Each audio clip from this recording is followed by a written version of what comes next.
ಎಲ್ರಿಗೂ ನಮಸ್ಕಾರ. ಕಟೀಲು ದೇವಸ್ಥಾನದ ಭಕ್ತರೊಬ್ಬರು ನಿನ್ನೆ ನನಗೊಂದು ವಿಡಿಯೋವನ್ನು ಕಳಿಸಿದರು.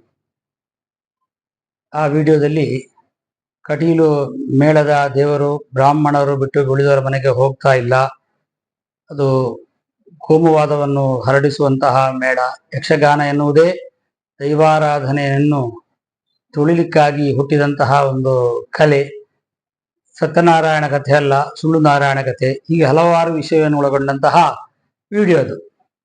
ಈ ವಿಡಿಯೋ ಯಾರದ್ದು ಎನ್ನುವಂತಹದ್ದು ಮುಖ ಪರಿಚಯ ಇಲ್ಲದ ಕಾರಣ ಇದನ್ನು ವಿಚಾರಿಸುವಾಗ ನವೀನ್ ಸೂರಿಂಜೆ ಎನ್ನುವರು ಈ ವಿಡಿಯೋವನ್ನು ಒಂದು ಕಾರ್ಯಕ್ರಮವೊಂದರಲ್ಲಿ ಹೇಳಿದ್ದಾರೆ ಅನ್ನೋದು ವಿಷಯ ಗೊತ್ತಾಯಿತು. ನವೀನ್ ಸೂರಿಂಜೆ ಹೇಳಿದ ಕೂಡಲೇ ಭಕ್ತಾದಿಗಳಿಗೆ ದೊಡ್ಡ ವಿಷಯ ಆಗುವುದಿಲ್ಲ. ಯಾಕಂದ್ರೆ ಅವರು ಎಲ್ಲ ಹಿಂದೂ ವಿರೋಧಿ ಒಂದು ಸ್ಟೇಟ್ಮೆಂಟ್ಗಳನ್ನು ಕೊಡೋದ್ರಲ್ಲೇ ಪ್ರಸಿದ್ಧರು.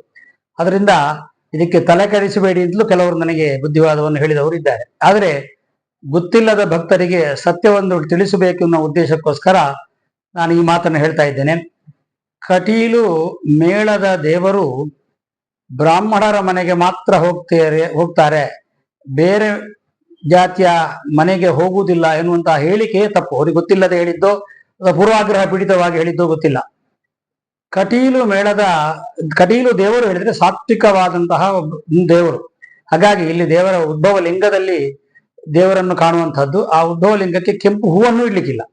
ಹಾಗಿದ್ದ ಕಾರಣ ಸಸ್ಯಾಹಾರ ಮಾಂಸಾಹಾರ ಎನ್ನುವಂತಹ ವಿಚಾರದಲ್ಲಿ ದೇವರು ಹೋಗುವುದಿಲ್ಲ ಎನ್ನುವಂತಹ ವಿಷಯದಲ್ಲಿ ನಿರ್ಣಯ ಆದದ್ದು. ಎಲ್ಲಿಯಾದರೂ ಸಸ್ಯಾಹಾರ ಮಾತ್ರ ಇರ್ತದೆ ಅಂತ ಆದ್ರೆ ಆ ಸಸ್ಯಾಹಾರ ಮಾತ್ರ ಮಾಡುವಂತಹ ಜಾಗದಲ್ಲಿ ಕಟೀಲು ಮೇಳದ ದೇವರನ್ನು ಇಡ್ತಾರೆ. ಉದಾಹರಣೆಗೆ ನಾರಾಯಣ ಗುರು ಮಂದಿರದಲ್ಲಿ ಕಟೀಲು ದೇವರ ಪೆಟ್ಟಿಗೆಯನ್ನು ಇಟ್ಟು ಪೂಜೆ ಆಗ್ತದೆ, ದೇವರಿಗೆ ಪೂಜೆ ಆಗ್ತದೆ. ನಾರಾಯಣ ಗುರು ಮಂದಿರದಲ್ಲಿ ಇಡಲಿಕ್ಕೆ ಯಾವುದೇ ರೀತಿಯಾದಂತಹ ಹಿಂಜರಿಕೆ ಇಲ್ಲ. ಅದೇ ರೀತಿಯಾಗಿ ಎಲ್ಲಿ ಬ್ರಾಹ್ಮಣೇತರರು ಇರ್ತಾರೆ, ಅವರು ಮಾಂಸ ತಿನ್ನದೇ ಇರುವಂತಹ ಮನೆ ಆಗಿದ್ರೆ, ಅವರು ಮಾಂಸವನ್ನು ಬಿಟ್ಟಿದ್ದಾದ್ರೆ ಅವರ ಮನೆಯಲ್ಲೂ ದೇವರನ್ನು ಇಡ್ತೇವೆ. ಉದಾಹರಣೆಗೆ ಪೆರುಮುದ ಭುಜಂಗ ಶೆಟ್ಟರು ಅಂತಿದ್ರು, ಅವರ ಮನೆಯಲ್ಲಿ ಮಾಂಸಾಹಾರವನ್ನೇ ಉಪಯೋಗಿಸ್ತಾ ಇರಲಿಲ್ಲ, ಅಲ್ಲಿ ಪೆಟ್ಟಿಗೆ ಇಡ್ಲಿಕ್ಕೆ ದೇವಸ್ಥಾನದಿಂದ ಅನುಮತಿಯನ್ನು ಕೊಟ್ಟಿದ್ದೇವೆ, ಅಲ್ಲಿ ದೇವರ ಪೂಜೆ ಆಗಿದೆ. ಯಾವುದೇ ಬ್ರಾಹ್ಮಣೇತರರ ಮನೆಯಲ್ಲಿ ಮಾಂಸಾಹಾರ ತಿನ್ನುವುದಿದ್ರೆ ಅವರ ತುಳಸಿ ಕಟ್ಟೆಗೆ ಯಾವುದೇ ದೋಷ ಇಲ್ಲ ಅಂತ ಹೇಳಿ ತುಳಸಿ ಕಟ್ಟೆ ಹತ್ರ ನಾಯಿ ಅಥವಾ ಕೋಳಿ ಬರದ ಹಾಗೆ ವ್ಯವಸ್ಥೆ ಮಾಡಿಕೊಟ್ರೆ ಅಲ್ಲಿ ಕಟೀಲು ದೇವರ ಮೇಳದ ಪೂಜೆ ನಡೀತದೆ.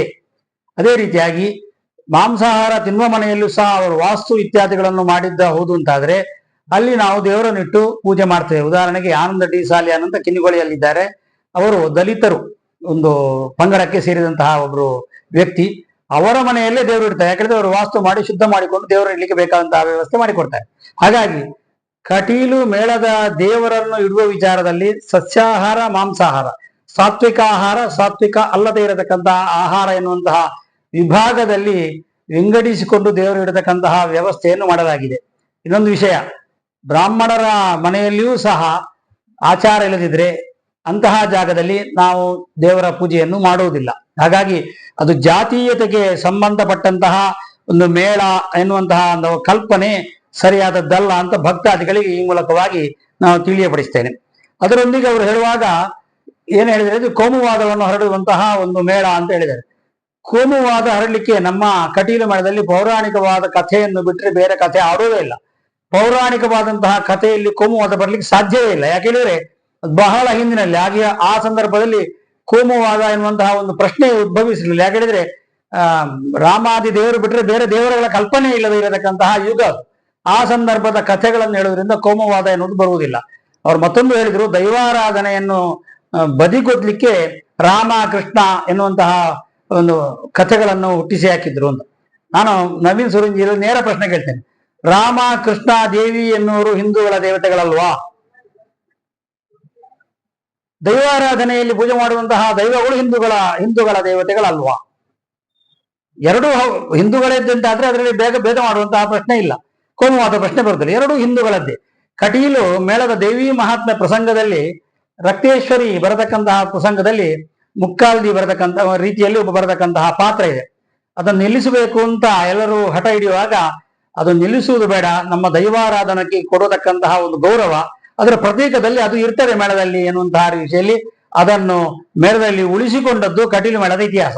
ಮತ್ತೆ ಕಟೀಲು ಮೇಳದ ಕಲಾವಿದರು ಅಂತ ನೋಡಿದ್ರೆ ಸುಮಾರು 50% ಕಲಾವಿದರು ಹಿಂದುಳಿದ ವರ್ಗದಿಂದ ಬಂದವರು. ಇನ್ನೊಮ್ಮೆ ಒತ್ತಿ ಹೇಳ್ತೇನೆ, 50% ಕಲಾವಿದರು ಹಿಂದುಳಿದ ವರ್ಗದಿಂದ ಬಂದವರು ಕಟೀಲು ಮೇಳದ ಕಲಾವಿದರಾಗಿದ್ದಾರೆ. ಮತ್ತೆ ಮಾಧ್ವರು ಮತ್ತು ಬ್ರಾಹ್ಮಣರು ಹಾಳು ಮಾಡಿದ್ದು ಅಂತ ಒಂದು ಮಾತನ್ನು ಹೇಳಿದ್ದಾರೆ. ಕಟೀಲು ಮೇಳದಲ್ಲಿ ಮಾಧ್ವರ ಸಂಖ್ಯೆ ಕೇಳಿದ್ರೆ ಇಲ್ಲ ಅಂತ ಹೇಳ್ಬೋದು, ಒಂದು ಇಬ್ರು ಇದ್ದು ಬಿಟ್ರೆ. ಮತ್ತೆ ಉಳಿದದ್ದೆಲ್ಲ ಮಾಧ್ವರ ಅಲ್ಲದೇ ಇರತಕ್ಕಂತಹವರೇ ಕಟೀಲು ಮೇಳದ ಕಲಾವಿದರಾಗಿದ್ದಾರೆ. ಹಾಗಾಗಿ ಮಾಧ್ವರು ಎನ್ನುವಂತಹ ಒಂದು ಮಾತನ್ನು ಎತ್ತಿ ಹಾಕಿದ್ದು ಒಂದು ವಿಚಿತ್ರ ಅಂತ ಕಾಣ್ತದೆ. ಬ್ರಾಹ್ಮಣೇತರರೇ ಮೇಳದಲ್ಲಿ ಹೆಚ್ಚಿರುವಂತಹದ್ದು. ಆದ್ದರಿಂದ ಎಲ್ಲ ಮೈಸೂರಿಂಜಿಯವರ ಈ ಆಪಾದನೆ ಸರಿಯಾದಂತಹ ಆಪಾದನೆ ಅಲ್ಲ. ಮತ್ತು ಇನ್ನೊಂದು ವಿಷಯ ಹೇಳಬೇಕು, ಕಟೀಲು ಮೇಳದ ಆಟವನ್ನು ಕ್ರಿಶ್ಚಿಯನ್ ಬಾಂಧವರು ಆಡಿಸ್ತಾರೆ, ಮುಸ್ಲಿಂ ಬಾಂಧವರು ಆಡಿಸ್ತಾರೆ. ಹಲವಾರು 10 ಸಂವತ್ಸರ ಆಟದಲ್ಲಿ ಕ್ರಿಶ್ಚಿಯನರ ಅಧ್ಯಕ್ಷರಾದಂಥದ್ದು ನಮಗೆ ಉದಾಹರಣೆಯಾಗಿ ಕಾಣಲಿಕ್ಕೆ ಸಿಗ್ತದೆ. ಹಲವು ವರ್ಷಗಳಿಂದ ಜಪಮಜುಲದ ಆಟದಲ್ಲಿ ಕ್ರಿಶ್ಚಿಯನ್ ಅವರೇ, ಅಶೋಕನವರೇ ಅಧ್ಯಕ್ಷರಾಗಿದ್ದಾರೆ. ಅದು ಈಗಲೂ ನಡೀತಾ ಇರತಕ್ಕಂತಹ ವ್ಯವಸ್ಥೆ.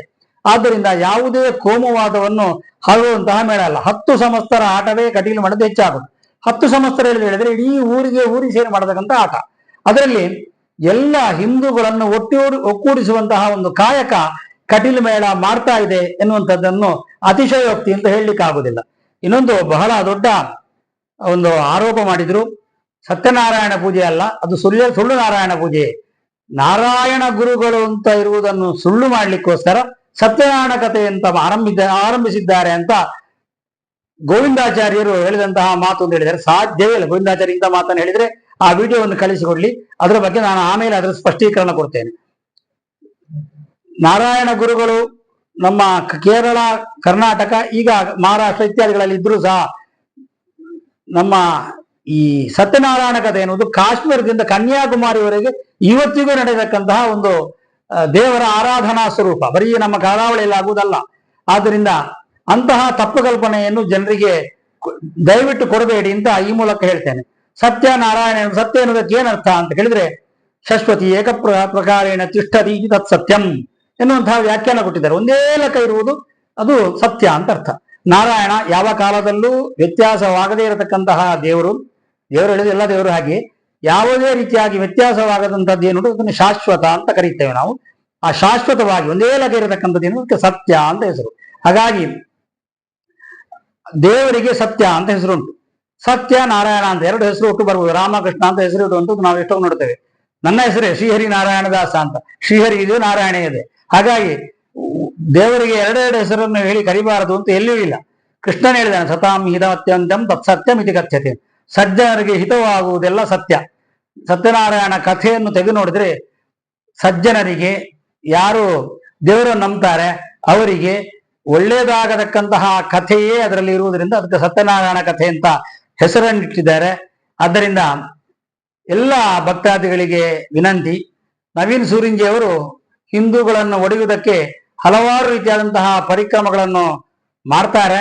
ಅದರೊಟ್ಟಿಗೆ ಇದು ಒಂದು ವಿಡಿಯೋ, ಅದರಲ್ಲಿಯೂ ಕಟೀಲು ದೇವಸ್ಥಾನವನ್ನು ಒಂದು ಟಾರ್ಗೆಟ್ ಮಾಡಿಕೊಂಡು ಇದನ್ನು ಮಾಡಿದ್ದಾರೆ.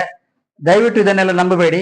ಯಾವುದೇ ಸ್ಪಷ್ಟೀಕರಣ ಇದ್ರೂ ದೇವಳದಲ್ಲಿ ನೇರವಾಗಿ ಕೇಳಿ ಅದಕ್ಕೆ ಬೇಕಾದಂತಹ ಉತ್ತರವನ್ನು ದೇವಸ್ಥಾನದಿಂದಲೇ ನೀಡಲಾಗ್ತದೆ.